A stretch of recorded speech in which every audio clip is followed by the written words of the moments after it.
Les manifestants s'en sont pris aujourd'hui aux droits des communautés LGBTQ+, à travers tout le pays. Ils dénoncent les cours d'éducation sexuelle et la possibilité pour les jeunes d'utiliser le pronom de leur choix à l'école. En réponse, des contre-manifestations pour la liberté de choix et contre la haine se sont tenues au même moment. Heureusement, pas de débordement majeur. Jean-Loup Doudard nous résume la journée.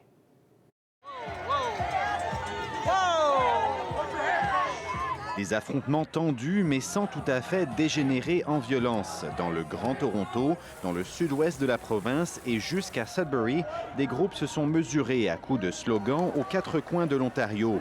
L'éducation sexuelle, l'identité et l'expression de genre sont au cœur des préoccupations de ces manifestants qui s'opposent aux programmes et politiques scolaires actuels. It's about saying what is age appropriate and who ultimately can be the arbiters of that discussion.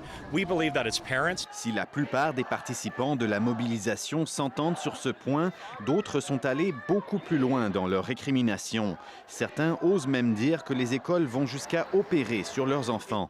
12 years old, he cannot buy cigarettes, he cannot buy alcohol, but he has the right to say, oh, I want to change my gender, and the school will support him and will do an operation for him, and I'm as a taxpayer, I will pay for that.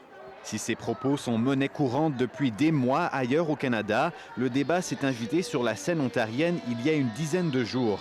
De passage à Kitchener pour un événement partisan, le premier ministre Doug Ford lance alors une flèche au conseil scolaire. It's not up to the teachers, it's not up to the school boards to indoctrinate our kids. De quoi scandaliser les enseignants et directeurs de la province qui dénoncent vivement ces propos. Aujourd'hui, les contre-manifestants s'en sont aussi pris au premier ministre. That is misinformation that is being spread, and we all know that is not what our schools are for, and it's not what our schools are doing.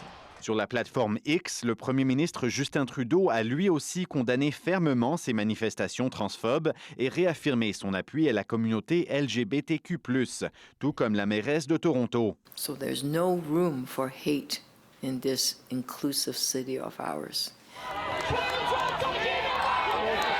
À Toronto, ils ont été des milliers à descendre ainsi dans les rues pour défendre les droits des personnes transgenres. La forte présence policière a permis de séparer physiquement les deux groupes, déjà retranchés derrière leurs valeurs opposées.